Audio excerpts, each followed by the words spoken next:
Did he do something about Wang Huning? He's now one of the 7 members of the standing committee of the Politburo, the 7 who basically run China the strongest. And it's incredible what he did. 30 years ago, he wrote a book called America Against America. As a young guy, he visited United States, and in a very intelligent way, he saw all the deadlocks already that led to Trump, populism, social disintegration, and so on. And his big obsession was how to prevent that this will happen to China also. And now it is happening to China. And so the idea is that he is the brain behind the Chinese president's recent measures. Will they succeed? My point is this one. Yes, in our media, you just hear what they do to Uyghurs, to Tibetans, intellectualize, and so on. It's true. I don't agree with that. It's horrible. But it's a wrong repressive answer to a very real problem of today's capitalism. A week ago, even less, I had here in Ljubljana a round table with Yanis Varoufakis, my friend, who in some sense is even more crazy than me, you know, in this radical sense. But he said something which maybe it's a rhetoric exaggeration, but it's right. He said that didn't we notice that capitalism as we knew it, liberal democratic capitalism, is in the last years de facto disappearing because there are so many strange phenomena. Like you remember a year ago on the very day when it was reported that in United Kingdom, brutto product fell for 20%, and in United States similar, stock markets went up. So it's as if this division between, let's call it real capital and speculative capital, exploded open. Then next thing, how we are today witnessing what one cannot but call Keynesianism at reverse. We are printing immense amounts of I would like to have some of those in power, banks, immense amounts of money, trillions. But they are not invested in a Keynesian way into, let's call it, real people's needs production, maybe a small part.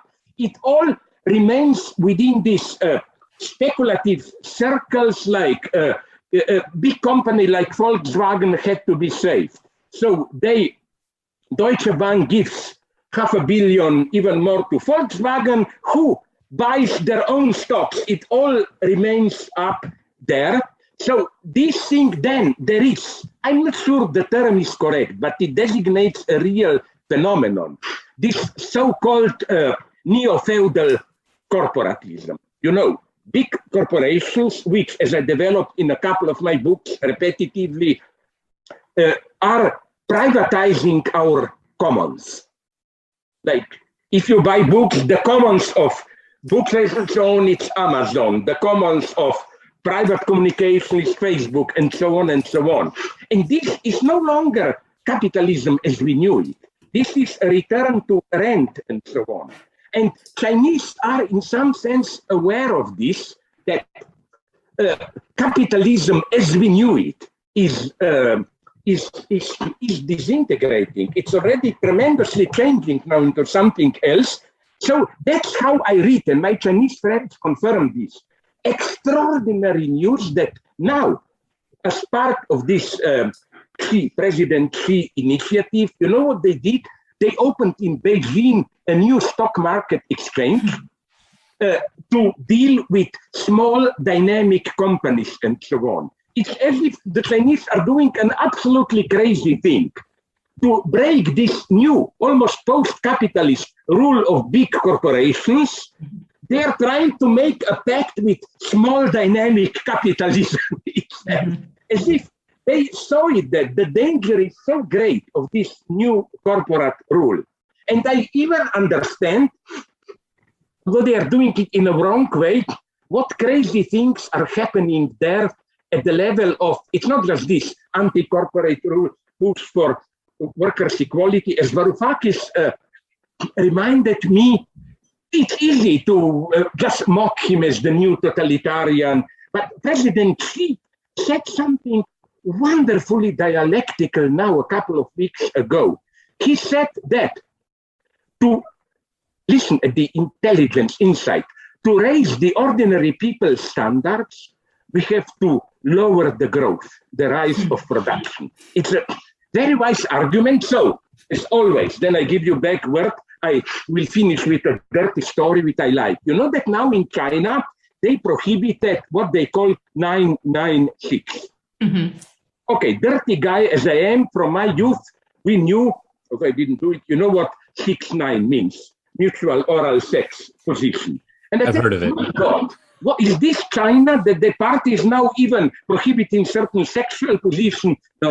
And then I learned what it is. It's the practice imposed by big corporation. Mm-hmm. You work for 12 hours, 9 to 9 for 6 days of the week. So again, we may disagree. They do it in an authoritarian way and so on.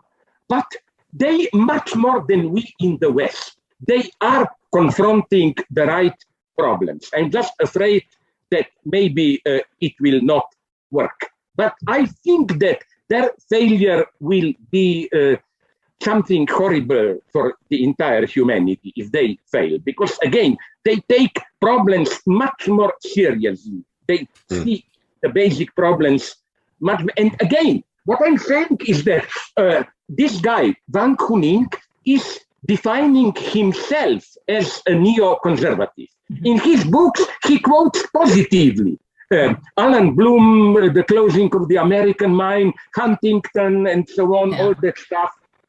This is his limit. I think that he sees all these topics that even conservatives today see, the social disintegration and so on. What he doesn't see, I think, is that